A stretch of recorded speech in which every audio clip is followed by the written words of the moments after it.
देश के लाखों केंद्रीय कर्मचारियों के मन में एक ही सवाल है, क्या 8वां वेतन आयोग उनकी जिंदगी में बड़ा बदलाव लेकर आएगा या नहीं।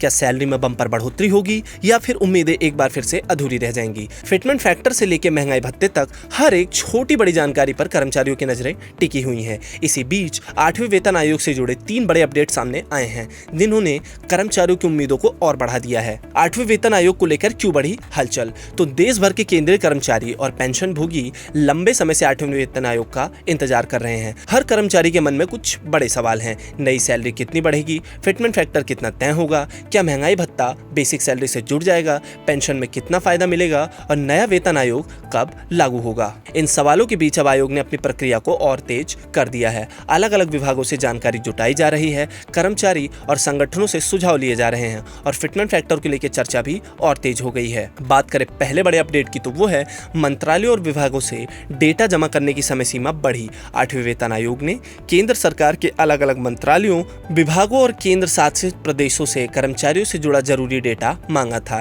इस डेटा में कई महत्वपूर्ण जानकारियां शामिल थीं, जैसे कि कितने कर्मचारी किस पद पर काम कर रहे हैं, अलग अलग कैटेगरी में कितने पद हैं, कर्मचारी की मौजूदा वेतन संरचना क्या है, कौन कौन से भत्ते मिल रहे हैं, कितने पद खाली हैं, सरकार पर वेतन और पेंशन का कितना खर्च आ रहा है। लेकिन कई विभाग समय पर जानकारी उपलब्ध नहीं करा पाए। इसके बाद आयोग ने डेटा जमा करने की आखिरी तारीख को बढ़ाने का ऐलान कर दिया। ये डेटा इतना जरूरी क्यों है? दरअसल वेतन आयोग सिर्फ अंदाजे के आधार पर फैसला बिल्कुल नहीं करता है। उसे यह समझना होता है कि सरकार के पास कितने कर्मचारी हैं, उनकी जरूरतें क्या हैं और वेतन बढ़ाने से सरकारी खजाने पर कितना असर पड़ता है। यही डेटा तय करने में मदद करता है कि नया पे स्ट्रक्चर क्या होगा, भत्ते में कितना बदलाव किया जा सकता है, सरकार पर कितनी अतिरिक्त वित्तीय बोझ आएगा। यानी जितना सही जानकारी आयोग के पास होगी, उतनी ही बेहतर और व्यवहारिक सिफारिशें तैयार हो पाएंगी। दूसरे बड़े अपडेट की बात करें तो वो है राज्यों में जाकर कर्मचारियों की राय ले रहे हैं आयोग। 8वां वेतन आयोग सिर्फ दिल्ली में बैठकर रिपोर्ट तैयार बिल्कुल नहीं कर रहा है। आयोग अब अलग अलग राज्यों में जाकर कर्मचारियों, संगठनों, मंत्रालयों और विशेषज्ञों से बातचीत कर रहा है। हाल ही में क्षेत्रीय स्तर पर बैठकों का आयोजन किया गया था, जहां कर्मचारी और पेंशन भोगी संगठनों को अपनी मांग और सुझाव रखने का पूरा मौका दिया गया था।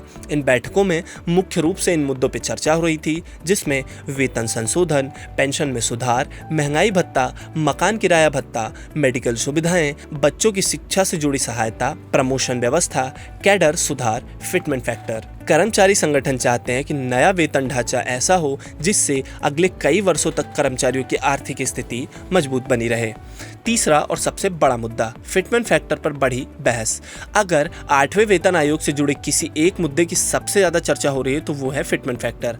आसान भाषा में समझे तो फिटमेंट फैक्टर वो संख्या होती है जिससे पुराने बेसिक वेतन को गुणा करके नया बेसिक वेतन फिक्स किया जाता है। 7वें वेतन आयोग में क्या था? 7वें वेतन आयोग में फिटमेंट फैक्टर 2.57 रखा गया था, यानी पुराने बेसिक वेतन को 2.57 से गुणा करके नया बेसिक वेतन तय किया गया है। अब 8वें वेतन आयोग में कर्मचारी संगठन ज्यादा फिटमेंट फैक्टर की मांग कर रहे हैं।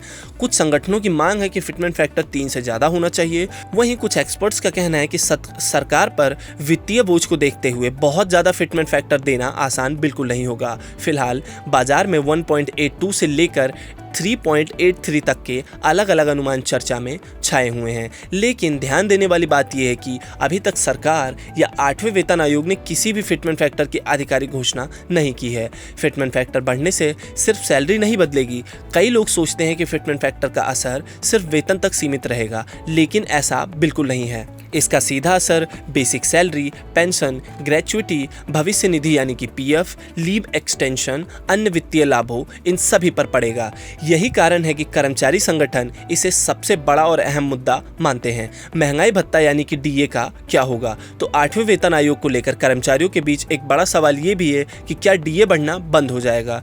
तो इसको लेकर स्थिति बिल्कुल साफ है। जब तक 8वां वेतन आयोग लागू नहीं होता, तब तक कर्मचारियों को 7वें वेतन आयोग के नियमों के सारी महंगाई भत्ता मिलता रहेगा, यानी आने वाले डीए बढ़ोतरी पुराने नियमों के तहत ही होगी। हालांकि एक बड़ा सवाल अभी भी बना हुआ है कि क्या नया वेतन आयोग लागू होने से पहले महंगाई भत्ते को बेसिक सैलरी में मर्ज किया जाएगा या नहीं। तो इस पर अभी तक कोई भी आधिकारिक फैसला नहीं आया है। पिछले वेतन आयोगों में देखा गया है कि नए वेतन ढांचों को लागू करते समय डीए के समायोजन पर विचार किया जा रहा है। कर्मचारियों की और क्या मांगे हैं? सिर्फ सैलरी बढ़ाने की मांग नहीं है। कर्मचारी संगठन चाहते हैं कि नई व्यवस्था में उनकी रोजमर्रा की जरूरतों को भी ध्यान में रखा जाए। इसमें शामिल है बेहतर मेडिकल सुविधाएं, बच्चों की शिक्षा सहायता, हॉस्टल सब्सिडी, परिवहन भत्ता, जोखिम भत्ता, दूर दराज इलाकों में काम करने वाले लोगों के लिए विशेष सुविधाएं। वहीं पेंशनभोगी संगठन भी चाहते हैं कि नई व्यवस्था में बढ़ती महंगाई को ध्यान में रखते हुए पेंशन में भी थोड़ा उचित सुधार किया जाना चाहिए। सरकार के सामने अब सबसे बड़ी चुनौती क्या है? 8वें वेतन आयोग के सामने सबसे बड़ी चुनौती है कर्मचारियों की उम्मीदें और सरकार की आर्थिक क्षमता के बीच संतुलन बनाना। एक तरफ करोड़ों कर्मचारी और पेंशन भोगियों की उम्मीद है कि उनकी आय बढ़े और जीवन स्तर बेहतर हो, तो दूसरी तरफ सरकार को अपने बजट और वित्तीय स्थिति का भी ध्यान रखना होगा। इसीलिए माना जा रहा है कि आयोग सिर्फ वेतन बढ़ाने पर नहीं बल्कि पूरी वेतन व्यवस्था को ज्यादा आधुनिक, ट्रांसपेरेंट और लंबे समय तक टिकाऊ बनाने पर ध्यान देगा। अब सबसे बड़ा सवाल कि आगे क्या होगा।